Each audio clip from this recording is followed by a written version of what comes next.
السلام علیکم دوستو، T20 ورلڈ کپ میں سیمی فائنل کی دوڑ۔ انڈیا، نیوزی لینڈ اور افغانستان کو سیمی فائنل تک رسائی کے لیے کیا کرنا ہوگا؟ آئیے آپ لوگوں کو ہم بتاتے ہیں تفصیل کے ساتھ۔ تفصیل سے بتانے سے پہلے تمام دوستوں سے التماس ہے کہ ہمارے چینل کو سبسکرائب کر دیں اور ساتھ میں لگے بیل آئیکن کو دبا دیں۔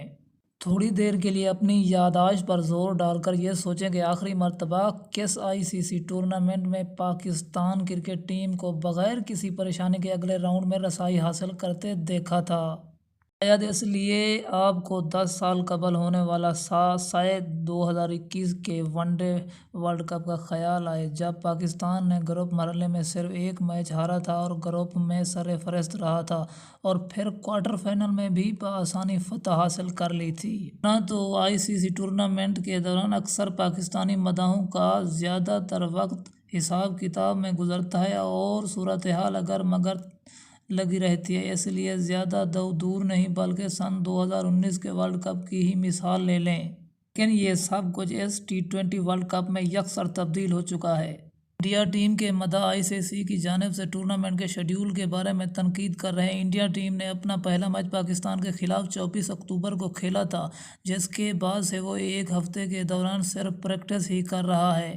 وراٹ کوہلی نے بھی اس بارے میں میچ سے پہلے پریس کانفرنس کے دوران بات کرتے ہوئے کہا کہ یہ ہمارے لیے ایک لمبا بریک تھا۔ اتنے عرصے ہم بطور ٹیم کچھ خاص نہیں کر رہے تھے، صرف انتظار کر رہے ہیں اور اب ہم دوبارہ گراؤنڈ میں جا کر کھیلنے کے لیے پرعزم ہیں تاکہ ہمیں پہلے میچ کی گئی غلطیوں کو درست کر سکیں۔ تو صرف ایک ہی میچ کھیلنے کے بعد انڈیا اور نیوزی لینڈ کا یہ میچ اتنی اہمیت کیوں اختیار کر گیا ہے اور پاکستان کی نیوزی لینڈ پر فتح نے انڈیا کو فائدہ کیسے پہنچایا تھا؟ پاکستان کی مسلسل فتوحات اور گروپ 2 کی صورتحال۔ ICC T20 ورلڈ کپ کے گروپ 2 میں Pakistan, New Zealand, India, Namibia, Scotland اور افغانستان شامل ہیں۔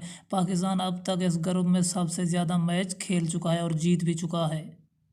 ایک جیت سے پاکستان سیمی فائنل میں پہنچ جائے گا۔